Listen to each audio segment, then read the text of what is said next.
오늘 하나님 말씀은 요한복음 1장 1절에서 4절 그리고 14절에서 18절까지 우리가 함께 교독하시겠습니다. 일어나셔서 하나님 말씀 교독하겠습니다. 태초에 말씀이 계시니라. 이 말씀이 하나님과 함께 계셨으니 이 말씀은 곧 하나님이시니라. 그가 태초에 하나님과 함께 계셨고 만물이 그로 말미암아 지은 바 되었으니 지은 것이 하나도 그가 없이는 된 것이 없느니라. 그 안에 생명이 있었으니 이 생명은 사람들의 빛이라. 말씀이 육신이 되어 우리 가운데 거하심에 우리가 그의 영광을 보니 아버지 독생자의 영광이요 은혜와 진리가 충만하더라. 요한이 그에 대하여 증언하여 외쳐 이르되 내가 전에 말하기를 내 뒤에 오시는 이가 나보다 앞선 것은 나보다 먼저 계심이라 한 것이 이 사람을 가리킴이라 하니라. 우리가 다 그의 충만한 데서 받으니 은혜 위에 은혜로라. 율법은 모세로 말미암아 주어진 것이요 은혜와 진리는 예수 그리스도로 말미암아 온 것이라. 다 같이 본래 하나님을 본 사람이 없으되 아버지 품속에 있는 독생하신 하나님이 나타내셨느니라. 아멘. 지난주 말씀에서 우리는 무엇이 우리의 인생을 진정으로 아름답게 하는 것인지에 대해서 알아보았습니다. 아무리 아름답던 성전 미문, 정말 뷰티풀이라고 이름 붙였던 그 문 앞에 몇십 년, 40년 정도 됐다고 그랬거든요. 그 사람이 40년이나 앉아 있었지만은 그러나 그 인생은 전혀 아름답지 못했습니다. 왜냐하면 그 인생 가운데 많은 문제들이 있었기 때문이죠. 주변에 그를 돕는 사람들이 있었습니다. 친절한 친구들이 있었습니다. 또 후하게 적선을 해주는 사람도 있었습니다. 그러나 그런 인정과 돈 가지고 그의 인생은 아름다워질 수 없었다라는 것입니다. 여러분, 우리가 그거를 깨달아내는 거예요. 부귀 영화가 우리의 인생을 아름답게 하지 못합니다. 폼나는 인생을 어느 정도 살게는 만들어 주지만은 하나님께서 내 인생을 보실 때 어떠할지를 우리는 생각해야 합니다. 사람의 판단 기준과 하나님께서 우리 인생을 보실 때의 그 판단 기준은 완전히 달라요. 여러분 그거 아시죠? 네? 그거 아시죠? 성경 보십시다. 우리 요한계시록 보면은 주님께서 교회들에게 하시는 말씀입니다. 3장 17절 시작. 내가 말하기를 나는 부자라 부유하여 부족한 것이 없다 하나 내 곤고한 것과 내 가련한 것과 가난한 것과 눈먼 것과 벌거벗은 것을 알지 못하는도다. 첫 번째 파트는 나의 판단입니다. 내 기준, 사람의 기준입니다. 아, 나는 부자다, 부유하다, 나는 부족한 것이 없다. 이만하면 됐다. 주님의 판단입니다. 내 곤고한 것과 가련한 것과 가난한 것과 눈먼 것과 벌거벗은 것을 내가 알지 못하는도다. 사람의 판단과 주님의 기준은 전혀 다르다라는 사실을 우리는 명심해야 합니다. 이 말씀은 어쩌면 인류 역사상 가장 풍족하고 평화롭고 자유롭고 또 편한 바로 이 땅 미국 인류 역사상 이런 시대가 정말 없었어요. 우리는 무슨 복을 받고 태어났는지 이 시대에 바로 이 장소에서 우리가 이 온갖 풍요로움과 온갖 평화와 온갖 자유와 온갖 좋은 것들 다 누리면서 지금 살아가잖아요. 그렇죠? 자유 못 누리는 사람 있어요? 남들에 비해서 남들에 비하려면요 우리가 인류 전체를 놓고 보면은 우리가 지금 이 사는 세상은 정말 인류 역사상 유례없던 그런 시대, 그런 장소, 그런 풍족함 속에서 왕같이 살고 있어요. 그런데 바로 우리가 이런 상황에 살면서 나는 풍족하다, 이만하면 됐다, 나는 많은 것이 있다 라고 생각할 때에 주님께서 우리를 보실 때에 어떻게 보시겠느냐라는 겁니다. 그래서 여러분 우리 그리스도인들은 정말 주님의 평가 기준, 그 주님의 잣대를 우리는 자꾸 생각해야 됩니다. 성경에 나와 있죠. 내가 곤고하지 않느냐? 내가 헐벗지 않았느냐? 내가 영적으로 정말 가난하지 않고 눈멀지 않느냐라고 주님 말씀하시지 않는지. 사도 베드로는 금과 은은 내게 없거니와 내게 있는 것을 내게 주노니 곧 나사렛 예수의 이름으로 일어나 걸으라 고 할 때에 그 인생이, 그 거린의 인생이 완전히 변화하죠. 영육간의 치유가 일어났습니다. 영육간의 치유가 일어난 것을 우리는 주목해야 됩니다. 그는 그렇게 치유받고 나서 당장 어떻게 했다 그랬어요? 성전으로 들어갔어요. 그전에는 그 아름다운 그 뷰티풀이라는 문 앞에 있었지만 주님의 이름으로 그가 치유받자 그 문 안으로, 아름다움 안으로 들어가는 거예요. 우리가 예전에 많이 배웠죠. 성전은 곧 그리스도시라고. 그 성전, 그 그리스도의 아름다움 안으로 그가 들어가서 하나님께 예배드리는 삶을 시작한 거예요. 이 사도행전 3장에서 가장 아름다운 부분이 바로 그 부분인 거예요. 그가 벌떡 일어난 부분도 아니고 그가 성전 안에 들어가서 걷고 뛰면서 주님을 찬양하며 하나님께 예배하는 삶을 살게 된, 그것이 바로 인생의 가장 귀하고 아름다운 것인 줄로 믿습니다. 하나님을 예배하는 것, 이것이 가장 우리 인생의 아름다운 거예요. 바로 이 사람은 나사렛 예수 그리스도의 이름으로, 금과 은으로는 되지 않아요. 그것은 아무리 그거 많아도 내가 하나님을 예배할 수 없다면 그 인생은 아름답지 않습니다. 추해질 뿐입니다. 그러나 예수 그리스도의 이름으로 그가 치유받고 회복이 될 때에 하나님 앞에 담대하게 나아가서 예배하는 인생이 되었다라는 것, 이것이 곧 하나님께서 우리에게 주시는, 또 기뻐하시는 참 아름다움인 줄로 믿습니다. 이게 바로 우리 믿음의 핵심입니다. 여러분, 오늘은 대림절 둘째 주일입니다. 둘째 주일이지만 주보 앞에 보면은 동시에 오늘은 성서주일입니다. 성서주일. 이 성서주일은 말 그대로 이 성경책, 이 성경의 중요성을 우리에게 다시 한번 리마인드 시키는, 상기시키는 그런 주일입니다. 이거는 이스라엘 절기가 아닙니다. 그래서 아무리 성경에서 찾아봐도 성서주일이라는 말은 없습니다. 이 성서주일은 어떻게 생겼느냐? 어떤 여자아이 때문에 생겨났습니다. 이 여자아이의 이름은 메리 존스라는 영국 웨일즈 지방에 살던 아이입니다. 이 웨일즈 지방은 기독교 역사상 굉장히 큰 부흥이 있었던 그런 지방입니다. 1794년에 이 메리 존슨이 9살이 되었을 때에 그가 교회에 갔다가 목사님이 사용하시던 그 성경을 보게 되는 거예요. 크고 두꺼운 성경을 봅니다. 그런데 이제 이 아이는 글을 읽을 줄 몰랐기 때문에 목사님이 성경을 보면서 이게 홀리 바이블이다, 이 안에 하나님의 말씀이 다 기록되어 있다, 그리고 그 말씀으로 이제 아이들을 가르치고, 이런 것을 그가 보면서 이 소녀가 나도 저 성경을 읽고 싶어. 나도 내가 원하는 때 얼마든지 하나님의 말씀을 읽고 싶은데 글을 모르고 나에게는 성경이 없어요. 성경이 그때 당시엔 비쌌습니다. 그래서 이 여자아이는 그 정말 성경을 나도 갖고 싶고 성경을 읽고 싶다라는 그런 마음을 가지고 집에 돌아와서 그때부터 글을 배우기 시작하는 거예요. 언어를 배우기 시작합니다. 글을 배우고 또 성경을 구입하기 위해서 정말 근검절약해서 돈을 모아요.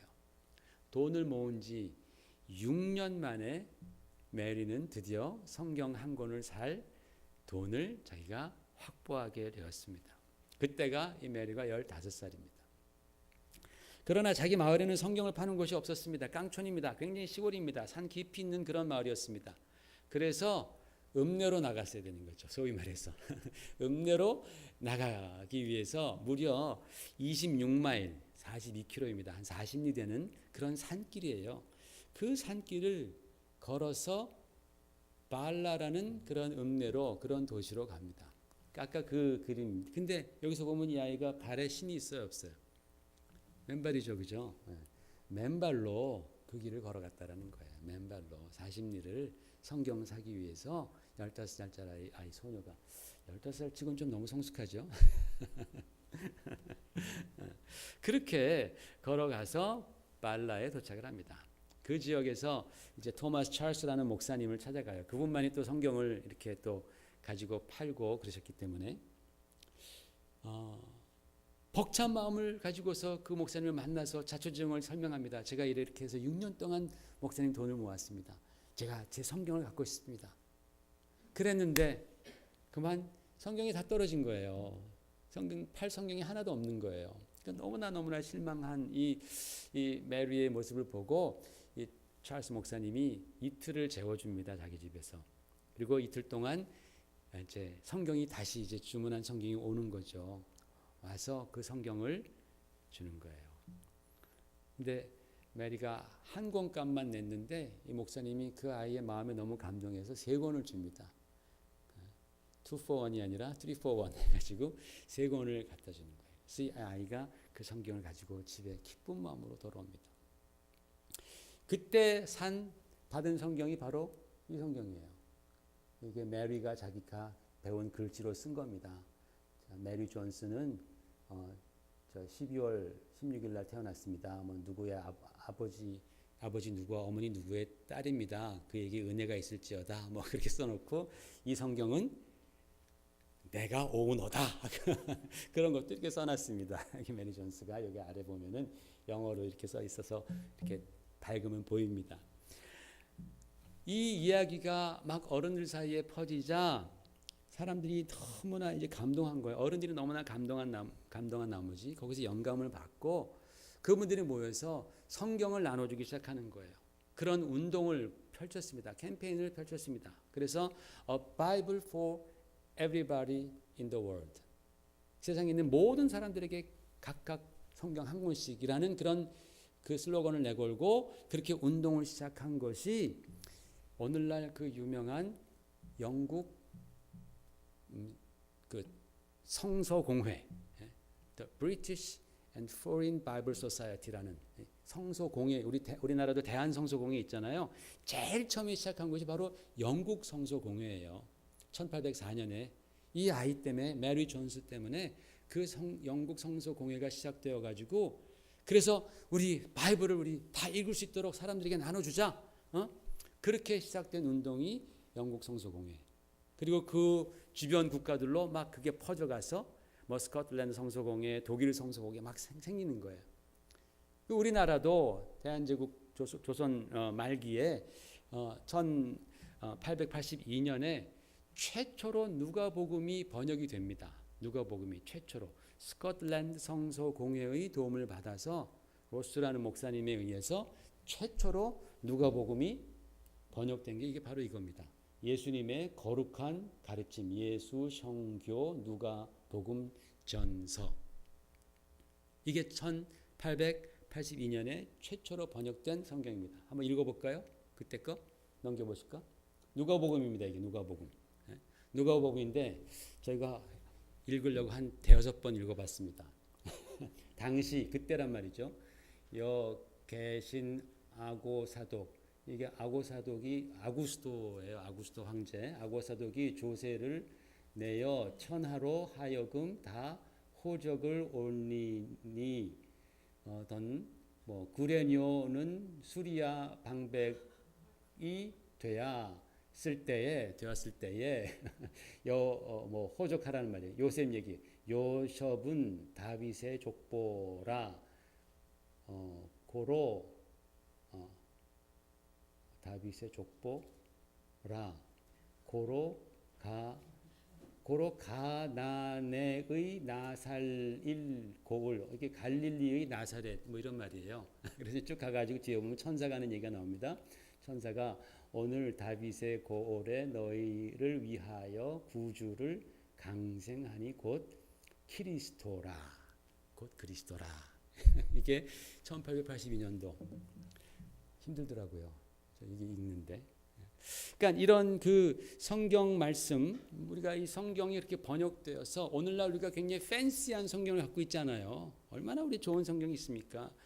이 우리가 각자가 성경을 갖고 있는 이 배경에는 그 200년 전에 한 소녀, 정말 하나님의 말씀을 내가 갖고 싶고 읽고 싶어하는 그 한 소녀의 마음이 있었다라는 거예요. 거기에 하나님의 마음이 감동이 되셨고 또 많은 사람들의 그런 비전을 갖고 있었던 사람들의 마음이 감동이 되어서 성경을 나눠주는 운동이 시작되었고 오늘날도 이렇게 우리가 정말 이 좋은 성경을 갖게 되었다라는 것을 우리가 기억해야 합니다. 여러분, 성경은 이렇게 말합니다. 복음 들고 산을 넘는 자의 발이 아름답다라고 말하고 있죠. 그것뿐이겠습니까? 복음을 찾아서, 복음이 기록된 그 성경 말씀을 찾아서 산을 넘었던 이 메리 존스의 발, 40리를 갖다가 왕복을 거의 왕복 100리인데, 그죠? 거의 100km인데 맨발로 왔다 갔다 했으니 얼마나 그 발이 다치고 상처나고 지저분했겠습니까? 그러나 하나님께서는 그 발을 아름답게 보셨는 줄로 믿습니다. 성경을, 하나님 말씀을 따라가는 바로 그 발, 하나님 기쁘게 보신 겁니다. 오늘 본문 말씀에 태초에 말씀이 계시니라, 이 말씀이 하나님과 함께 계셨으니 이 말씀은 곧 하나님이시니라, 그렇게 했습니다. 그리고 14절에 말씀이 육신이 되어 우리 가운데 거하심에 우리가 그의 영광을 보니 아버지의 독생자의 영광이요 은혜가 진리가 충만하더라. 여러분, 이 요한복음 1장의 말씀은 좀 수수께끼 같은 말씀입니다. 처음 보면은 굉장히 좀 무슨 말을 하는지 잘 몰라요. 그런데 이 구절은요, 가만히 우리가 묵상하고 이제 공부하고 배워보면은 이 구절은 하나님을 설명하는 내용입니다. 하나님이 어떤 분이신가? 하나님을 설명하는 내용인데 그 내용이 정말 엄청나다라는 사실입니다.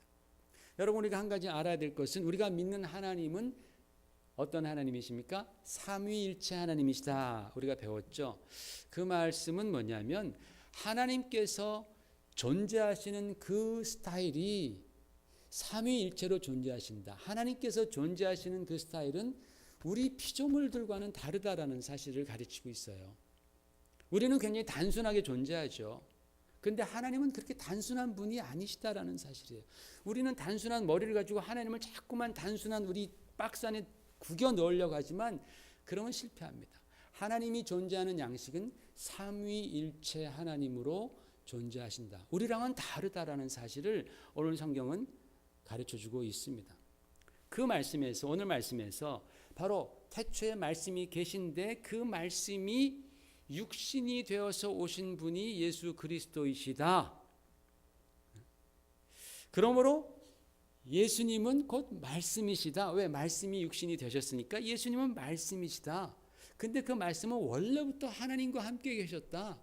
그리고 그 말씀이 곧 하나님이시다 라고 지금 예수 그리스도에 대해서 신앙 고백하고 있는 거예요. 이게 예수님에 대한 엄청난 신앙 고백이 지금 요한복음 1장에 기록되어 있는 거예요.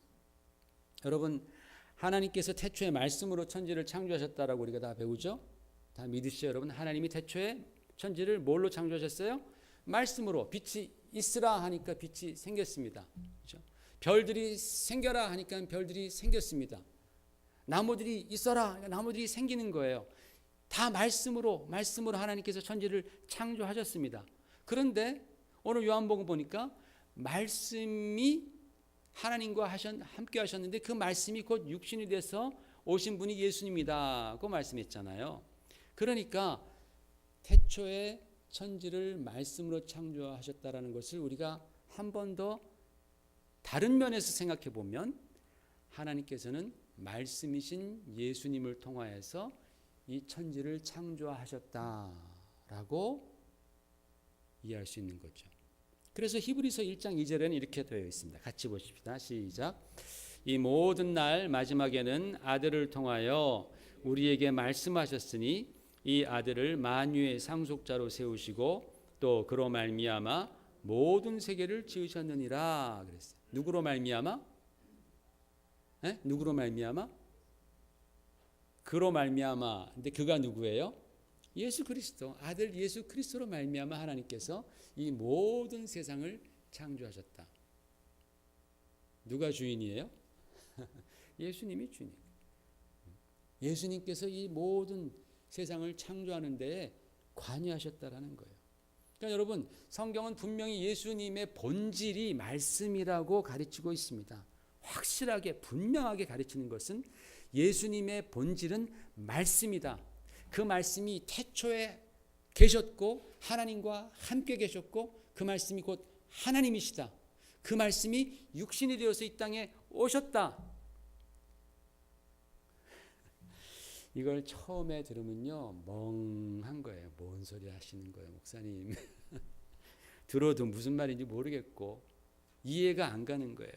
마치 중학생에게 아인슈타인의 상대성 원리를 설명을 해도 잘 모르는 것 같다. 그러나 여러분 그래도 정신줄을 놓지 마시기를 바랍니다. 이건 우리가 꼭 믿어야 되는 굉장히 중요한 진리의 말씀, 하나님에 대한 말씀, 예수 그리스도에 대한 말씀이기 때문에 내가 지금은 좀 멍하더라도 또 듣고 생각하고 또 듣고 생각하면 아 그렇구나. 내가 믿는 예수님이 정말 하나님이시구나. 그분의 본질이 말씀이시구나. 이걸 깨닫게 되는 거예요. 여러분 주님께서 유대인들에게 이런 말씀 많이 하셨습니다. 나와 아버지는 하나이니라. 그런 말씀 들어보셨어요? 나와 아버지는 하나이니라 라는 말씀 기억하시죠? 그 의미가 뭐예요? 성부 하나님, 아버지 하나님과 성자 하나님, 예수 그리스도 사이를 떼어놓을 수 없다라는 거예요. 분리할 수 없다라는 거예요. 물론 성부 하나님과 성자 하나님은 서로 다른 분이십니다. 근데 떼어놓을 수 없는 분이시다. 이게 삼위일체라는 거예요. 하나님께서 존재하시는 스타일이라는 거예요. 태초부터 계신 말씀이 곧 하나님이시기 때문에 하나님과 말씀을 분리할 수 없습니다. 또 말씀이 육신이 되셨기 때문에 말씀과 예수님을 분리할 수 없습니다. 서로가 서로의 꼬리를 다 물고 있는 그러한 모습처럼 우리에게 보여집니다. 그 말씀 안에 진리가 있고 그 말씀 안에 사랑이 있고 그 말씀 안에 자비가 있고 그 말씀 안에 능력이 있고 그 말씀 안에 회복이 있고 희생이 있고 용서가 있는 것입니다. 말씀 안에. 예수님께서 말씀을 가르칠 때에 유대인들이 하도 안 믿으니까 이런 말씀하십니다. 내 말은 내 말이 아니라 다 아버지의 말씀이니라 그랬어요. 예수님이 하신 말씀은 누구의 말씀이에요? 다 하나님 아버지의 말씀이다 라고 그렇게 말씀하면서 가르쳤는데도 사람들이 믿었을까요? 안 믿었을까요? 안 믿었어요. 사람들은 안 믿었습니다. 그러자 주님께서 이렇게 말씀합니다. 너희가 내 말을 믿지 못하겠거든 내가 하는 일을 믿으라. 내 말을 못 믿겠거든 너희가 내 하는 일을 믿으라. 이 말씀은 무슨 뜻입니까? 내 말씀은 안 믿어도 된다라는 뜻이겠어요? 그러면 주님께서 내 말 안 믿어도 된다 이런 뜻으로 말씀하신 것이 아니고 이 말씀의 핵심은 주님의 말씀과 주님의 사역이 일치한다라는 거예요. 그게 그거다라는 말씀이에요. 그러니까 너희가 내 말을 못 믿겠거든 내가 하는 일을 보고 믿어라. 내가 하는 일을 보고 믿으면 내 말이 진실인지 아닌지 알 것이다. 그 말은 뭐예요? 내 말이나 내 사역이나 똑같은 것이다. 일치된다. 더 확장해서 내 말이나 내 삶이나 똑같다라는 뜻이죠. 그죠? 이게 바로 성육신인 거예요. 내 말이 내 삶과 똑같은 것. 이게 바로 말씀이 육신이 되어서 사라지는 것이다라는 거예요. 이게 바로 성육신의 의미입니다. 그리스도라는 분을 통하여서 하나님의 말씀이 그대로 사라지는 것. 그냥 육신만 되어서 이렇게 몸뚱아리가 있고 이게 성육신 이렇게만 생각하면 이건 굉장히 아주 저차원적인 1차원적인 얘기예요. 그건 아무런 의미가 없어요. 그 하나님의 말씀이 예수 그리스도라는 그 육신을 통해서 그대로 사라진다라는 거. 그러니까 내 말을 못 믿겠거든 내 하는 일을 보고 믿으라라는 거예요. 왜? 그 일과 내 말은 같으니까. 그 일과 내 삶과 아버지가 주신 말씀은 같으니까. 곧 성육신, 인카네이션, 말씀이 육신이 되어서 사라지고 있다라는 것을 주님께서 보여주시고 가르쳐 주시는 거예요. 좀 어려워요, 여러분. 좀 재미가 없을 수도 있습니다. 되게 중요한 말씀 같아요. 그런데 그렇기 때문에 이제부터 제가 말씀드리는 것은 우리가 예수님을 사랑한다라고 말할 때, 예수님 사랑합니다 할 때 그것은 그분의 말씀을 사랑하는 것이다 라는 거예요. 그분의 말씀을 사랑한다. 여러분 우리가 이것을 깨달아야 하는데 이게 참 쉽지가 않아요. 우리는 예수님 사랑하라 그러면요 자꾸 우리가 한 번도 보지 못했던 예수님을 자꾸 상상해. 여러분 예수님 본 사람이 있어요? 아무리 영화에서 예수님 이렇게 멋있게 생기고 그림에서 예수님 아주 인자하고 경건하게 생긴 그 예수님의 모습을 우리가 자꾸 생각하면서 그 모습을 떠올리면서 그 예수님을 막 사랑하려고 막 노력한단 말이죠. 한 번도 본 적도 없으면서 엉뚱한 얼굴을 자꾸만 얼굴에 우리 상상 속에 생각해내면서 그분을 사랑하려고 그래요. 물론 이해합니다. 그럴 수 있습니다. 왜냐하면 예수님께서는 역사 속에 육체로 오신 분이기 때문에 그분의 형상을 상상하는 것은 문제가 되지 않아요. 왜? 예수님은 그렇게 오셨기 때문에, 인간의 육체를 입으셨기 때문에. 근데 이제 아버지 하나님을 그렇게 생각하는 건 조금 문제가 있는 거예요. 형상하지 말라 했으니까. 근데 예수님은 진짜 오셨잖아요. 그죠? 그래서 예수님을 우리가 상상하는 것은 전혀 문제가 안 돼요. 그런데 진짜 2000년 전에 오신 예수님을 내가 보았더라면 그분의 외모만 보고서는 아마 우리가 실망했을 것이다. 왜냐하면 이사야 선지자가 메시아에 대해서 예언한 바에 의하면 메시아의 모습은 이렇습니다. 그분은 고운 모양도 없고 풍채도 없은즉 우리가 보기에 흠모할 만한 아름다운 것이 없도다. 그랬어요. 이사야가 메시아에 대해서 예언할 때 그분은 어떤 사람이냐? 되게 평범한 사람이다. 아니 평범한 사람 중에서 좀 빠지는 사람이다. 용모. 풍채가 없다. 잘생기지 못했다라는 거예요. 고운 모양 없다라는 거예요. 매력 없다라는 거예요. 흠모할 만한 것이 아무것도 없었다라고 그분의 그 외모에 대해서 그렇게 예언했어요. 그러니까 예수님은 잘생긴 분이 아닙니다. 우리가 생각하는 영화에서 그 주인공 배우들 같이 아주 그냥 은자롭고 날카롭고 아주 샤프하고 지혜롭게 생긴 그런 모습이 절대로 아니었을 것이다라는 거죠. 평범한 사람보다 좀 이렇게 좀 봐도 이렇게 저 사람 뭐 그냥 매력도 없고 그래서 저렇게 둥글둥글하게 생겼냐? 뭣도 없다. 여러분 뭐 제가 외모 갖고 판단하자라는 것이 아니라 그 어떤 처음 첫인상이라는 게 있잖아요. 별 볼 일 없는 사람에게 사랑에 빠지는 거 절대로 쉬운 일 아닙니다. 그런데 신기한 것은요. 외모적으로 별 볼 일 없어 보이는데 가만 보면 다 사랑하고 결혼하고 아주 잘 살아요. 더 잘 살아요. 왜요? 외모만이 그의 모습이 아니기 때문에 그렇지요. 외모만이 그의 모습이 아닙니다. 외모보다 더 중요한 것은 뭐예요? 우리 내면 아니겠습니까? 외모는 인생 살다 보면 별거 아니라는 거 금방 깨닫죠. 그러나 인간의 내면은 갈수록 매력적인 거예요. 인간의 내면은 그 사람이 어떤 사람인지를 가장 분명하게 보여줘요. 그 내면이 가장 잘 드러나는 것이 그 사람의 언어이죠. 언어. 그 사람의 말입니다. 말씀입니다. 사상이죠. 그래서 그 내면에 반해서 그 사람을 다시 보게 되면 외모도 매력적으로 변하는 거예요. 아름다워 보이는 거예요. 그러나 겉은 번지를 해서 쫓아다녔는데 내면에 실망하는 경우가 얼마나 많습니까? 제가 90년대 초에 신학교 다닐 때 프랑스 영화를 하나 본 기억이 이 말씀을 준비하다가 언뜻 났습니다. 그 제목이 시라노라는 영화입니다. 시라노. 그 프랑스 배우 그 제라르 드파르디유라는 사람이 주연을 한 건데 우리나라 배우로 말하면 좀 박노식 같은 그런 좀 터프한 그런 사람. 제가 뭐 이 말을 하면서도 이게 비유가 맞는지 모르겠는데 하여튼 영화의 내용은 간단하게 이렇습니다. 이 주인공 남자 이 시라노의 모습이 진짜 볼품이 없어요. 그런데 이 사람 내면에는 누구보다 아름다운 문학이 있는 거예요. 사랑이 있는 거예요. 시가 있는 거예요. 말하는 것마다 다 시고 다 사랑이고 순정이고 문학인 거예요. 너무나 아름다운 그런 영혼의 소유자입니다. 근데 이 사람은 자기 외모 컴플렉스가 있어요. 자기 사촌 누이가 록산느라는 여자인데 이 사촌 누이를 사랑하는 거예요. 너무나 사랑합니다. 그런데 감히 다가가서 자기 사랑 고백 못해요. 왜? 자기 외모 컴플렉스 때문에. 그러다가 한 아이디어를 생각합니다.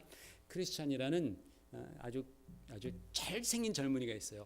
제가 보기에도 진짜 그때 그 팽성이라는 그 이제 프랑스 배우가 크리스티앙 역할을 맡았는데 이제 그 크리스티앙을 이용해서 이 록산네에게 다가가는 거예요. 그래서 이 청년을 시켜서 그 시라노 자신의 편지를 마치 이 크리스티앙의 편지인 것처럼 이 록산네에게 이제 전달하게 만듭니다. 록산네가 그 편지를 보니까 그 내용이 완전히 빠져버려요. 너무 그 아름다운 시, 너무 아름다운 사랑의 표현들에 푹 빠져요. 그래도 록산네가 또 편지를 써서 보내면 이 크리스티앙은 그걸 받아가지고 또 시라노한테 갖다 바치면 또 시라노는 그걸 보고 또 다 쳐서도 합당하고 이러면서 두 사람의 사랑이 정말 깊어집니다. 록산네는 크리스티앙을 사랑하는 거죠, 사실은. 그죠? 시라노는 록산네를 사랑하는 것이고, 그러다 마침내 어느 날 저녁에 석양이 반, 땅거미가 반인 그 뒤뜰에서 이 록산네와 크리스티앙이 처음 만남을 갖게 됩니다. 이 록산네의 마음은 막 설렘으로 가득 찬 거예요. 막 그 남자의 그 입에서 어떤 말이 나올까? 이 록산네가 말합니다. 오리지널 사운드 트랙으로. l'air est doux, nulle passant. 공기는 부드럽고 아무도 지나가지 않습니다. asseyons-nous, 우리 앉으십시다. parlez, 말씀하세요. j'écoute, 제가 듣겠습니다. 그랬더니 이 크리스티앙이 je t'aime, 사랑합니다 라고 말하는 거예요. 그러니까 이 여자가 oui, 알아요. parlez-moi d'amour, 사랑에 대해서 말씀해 주세요. je t'aime, 사랑합니다. 그거는 주제고요, 띠임이고요. 좀 더 이렇게 좀 더 수놓아 주세요. 굉장히 언어가 아름다워요. 좀 더 수놓아 주세요. 그랬더니 je t'aime tant, 많이 사랑합니다. 그렇게 말하는 거예요. 의심하지 않습니다. 그 다음에 무슨 말입니까? 그 다음에 뭐가 있어요 또? 그랬더니 이 크리스티앙이 제게도 사랑한다고 말 좀 해주세요. 그러면서 막 이 록산네 손을 잡고 키스하려고 막 그러는 거예요. 여기에 화들짝 놀란 이 록산네는 실망한 나머지 그 자리를 피해서 떠납니다. 얼굴은 번지르르했지만 그 마음속에 이 여인을 사로잡을 만한 말이 없었다라는 것이죠. 이 영화의 끝장면이 이렇습니다. 이 크리스티앙이라는 사람이 전쟁에서 죽어요. 그 죽어갈 때 시라노가 옆에서 죽어가는데 마지막으로 또 편지를 씁니다. 내가 록산네 사랑합니다 하면서 그거를 이제 보내줬어요. 그러니까 이 록산네가 그걸 보고서 감동하면서 이렇게 죽을 때까지 나를 사랑했겠구나 하면서 마음의 상심에서 수도원으로 들어갑니다. 수녀원으로. 그 수녀원을 이 시라노는 자주 찾아가서 같이 얘기를 해요. 자기 사촌지간이었으니까. 그런데 어느 날 글로 가다가 이 시라노가 무슨 공격을 당해가지고 큰 상처를 입고 이제 거의 죽어가는데 이제 마지막 사랑하는 여인을 보러 이제 수도원까지 도착을 했습니다. 그래서 이제 죽어가면서 마지막에 자기가 그 크리스티앙을 통해서 보냈던 그 편지를 록산네에게 줄줄줄 외워주는 거예요. 토시 하나 빠지지 않고 다 외우는 거예요. 거기서 록산네가 깨닫는 거야. 당신이었군요. 당신이 바로 나를 그렇게 사랑했군요. 그러면서 록산네가 고백하기를 내가 지금까지 사랑해 왔던 사람은 바로 당신이었습니다. 당신의 그 영혼이었습니다. 무슨 뜻입니까? 그 편지 안에 깃들였던 그의 영혼, 그의 사랑, 그의 마음, 그의 진실, 그것을 자기는 사랑했었다고. 왜 이제야 말하냐고. 시라노는 그녀의 품에서 행복하게 숨을 거두죠. 영화 한 편 보셨습니다. 그 우리나라에 있었던 시라노 연애 조작단 이런 거랑은 다른 거예요. 차원이 이건 그 차원이 다른 문학 작품입니다. 여러분 하나님의 말씀이 육신이 되셨다라고 하지 않습니까? 말씀이 육신이 되셨다. 그건 2000년 전에 일회적으로 일어났던 사건이죠. 일회적으로 그 시대를 살았던 사람들은 예수님을 보면서 그분의 손을 잡으면서 그분을 사랑할 수 있었습니다. 그건 그들에게만 주어졌던 특권입니다. 굉장히 소수에게만 주어졌던 특권입니다. 그걸 가지고 너무 질투할 필요 없습니다. 그때 그들은 살았기 때문에. 그런데 주님께서 하늘로 올라가셨으니 이제 남은 것은 주님의 말씀밖에 없는 거예요. 언젠가 우리가 주님 앞에 서는 날, 아니면 그 전에 주님이 다시 오신다면, 오늘 우리가 찬양한 것처럼 주여 오시옵소서 하는데 주님 오셨어요. 그러면 그때는 우리가 주님의 얼굴을 보면서 주님, 제가 주님 당신을 사랑합니다. 저에게 아무 말씀 안 하셔도 저는 주님을 사랑합니다. 왜 내가 주님을 볼 수 있으니까. 그렇게 고백할 수 있겠지요. 그러나 지금은 아니에요. 지금은 그렇지 않습니다. 우리가 예수님을 사랑하는 이유는 주를 배웠기 때문이 아니라 바로 그 주님의 마음으로부터 나온 말씀 때문입니다. 우리들에게 보낸 그 수많은 편지들, 사랑의 고백이 들어가 있는 그 주님의 마음이 들어가 있는 그 편지들 때문에 우리가 주님을 사랑하는 거예요. 그죠? 주님 본 적 우리는 없잖아요. 내가 주님을 사랑한다고 말할 때 그 이유는 바로 주님이 나에게 사랑한다고 고백했던 그 진실과 사랑과 그런 모든 겸손과 아름다운 그 편지 때문에 우리는 주님을 사랑하는 거죠. 그렇기 때문에 우리는 주님이 남겨주신 이 말씀, 이것을 사랑하는 것, 이것이 바로 신앙이라는 거예요. 주님의 말씀 사랑하는 것 신앙입니다. 예수님께서 요한복음 15장에 내 안에 거하라 라고 여러 번 말씀하십니다. 내 안에 거하라. 너희는 포도나무 가지고 나는 포도나무이니까 내 안에 거해야 너희는 산다. 내 안에 거해야 너희는 열매 맺는다 라고 말씀하셨어요. 그리고서 곧 주님께서 뭐라고 말씀하셨냐면 너희가 내 안에 거하고 내 말이 너희 안에 거하면, 너희가 내 안에 거하고 내 말이 너희 안에 거하면 너희가 무엇인지 구하라 그리하면 이루리라. 무슨 말씀입니까? 주님 안에 거한다라는 것은 그분의 말씀이 내 안에 임한다라는 뜻이에요. 내가 주님 안에 거했는데 주님의 말씀이 임하지 않는다면 그것은 뭔가 잘못된 거예요. 그럴 수 없어요. 주님 안에 거하는 것과 내가 주님의 말씀을 내가 받아 먹는 것은 똑같은 얘기입니다. 너희가 내 안에 거하고 내 말이 너희 안에 거하면 그러면 뭔가 역사가 일어난다라는 것이죠. 요한복음 14장 21절에 유명한 말씀하십니다. 같이 읽어보십시다. 시작.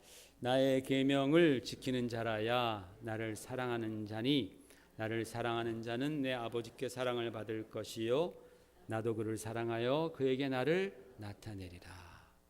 나의 계명, 내 말씀을 지키는 자라야지 나를 사랑하는 자다.